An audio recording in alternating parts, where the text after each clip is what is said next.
Durian runtuh atau kenaikan harga komoditas yang signifikan ini sudah mulai berakhir di tahun ini. Lantas, pandangan Anda industri apa yang akan menjadi penopang pertumbuhan ekonomi Indonesia di tahun ini dan juga tahun 2024? Ya, terima kasih. Jadi memang saya sepakat, pesta duriannya udah selesai di sekarang. Jadi sekaranglah mungkin kita mulai berbenah bagaimana supaya kita tidak mengandalkan tadi durian runtuh tadi itu. Ini sebenarnya sudah kami tuangkan juga di dalam rencana pembangunan jangka panjang 2025-2045 bahwa nanti ke depan itu akan harus ada penopangnya, yaitu satunya apa? Salah satunya yaitu industri.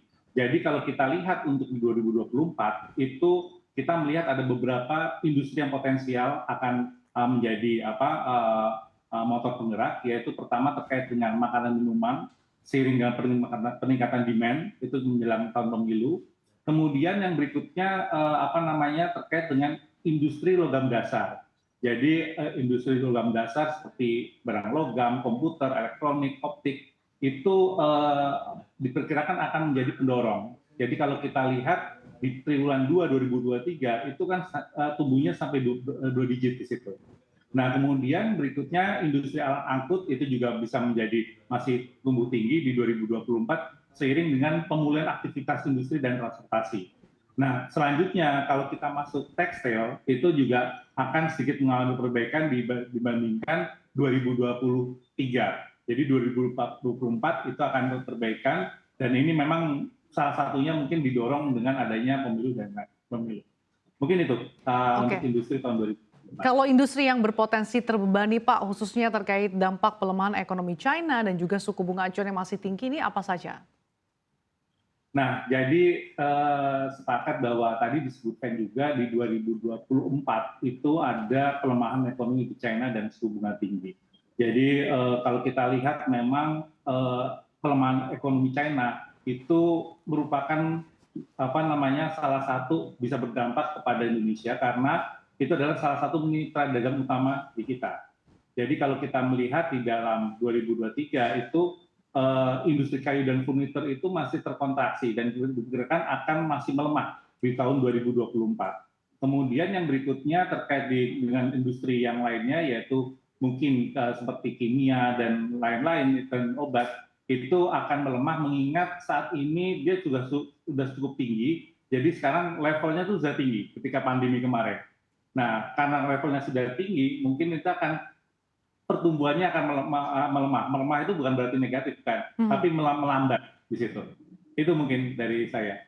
Oke, saya kan ke Pak Faisal. Pak Faisal, kalau pandangan Anda, industri apa yang bisa menjadi penopang pertumbuhan ekonomi Indonesia? Apakah kita masih bisa mengharapkan pesta durian runtuh utamanya terkait dengan batu bara? Karena kalau kita lihat akhir-akhir ini harga batu bara kembali menguat di atas $160 atau justru kita sebaiknya beralih ke industri lain, Pak Faisal? Ya. Batu bara saya rasa dan semua keseluruhan komoditas energi ya sepanjang tidak ada goncangan geopolitik yang memanas lagi ya ini paling kalau kenaikannya itu hanya sesaat menurut saya ya tidak berkepanjangan. Ya, jadi artinya tetap proyeksi bahwa durian runtuh itu tidak akan kita nikmati sebagaimana kita nikmati tahun 2022 ya. Nah, industrinya yang mana? Ya sepanjang Indonesia tumbuh 5%-an ya ekonominya, industri makanan minuman itu akan tumbuh ya karena yang akan menjadi penopangnya karena bergantung pada pasar dalam negeri ya dan merupakan basic needs ya. Jadi industri makanan dan pertumbuhan ekonomi domestik itu berkorelasi kuat. Ya, itu satu tadi yang disampaikan juga oleh Pak Eka. Yang kedua, industri keturunan hilirisasi yang salah satunya adalah logam dasar karena itu yang digenjot oleh pemerintah dalam jangka menengah panjang. Ya, jadi bukan hanya dalam jangka pendek saja. Artinya di 2024 juga masih menjadi penopang utama. Sebagaimana kejadian dalam 4 tahun terakhir ya. Saya melihat dari 2020 terus sampai dengan tahun ini dan 2024 juga akan begitu. Ya. Jadi itu tadi makanan dan minuman yang bersandarkan pada ekonomi dalam negeri dan turunan hilirisasi yang sebetulnya dia berorientasi ekspor, nah tapi merupakan turunan daripada produk yang tadinya punya nilai tambah lebih rendah. Nah, walaupun ada pelemahan ekonomi global, industri logam dasar turunan hilirisasi koreksinya mungkin tidak akan terlalu banyak ya. Nah, jadi tetap akan relatif kuat ya. Hanya saja kalau kita melihat yang tadi pertanyaannya apakah yang terbebani sebelah mana?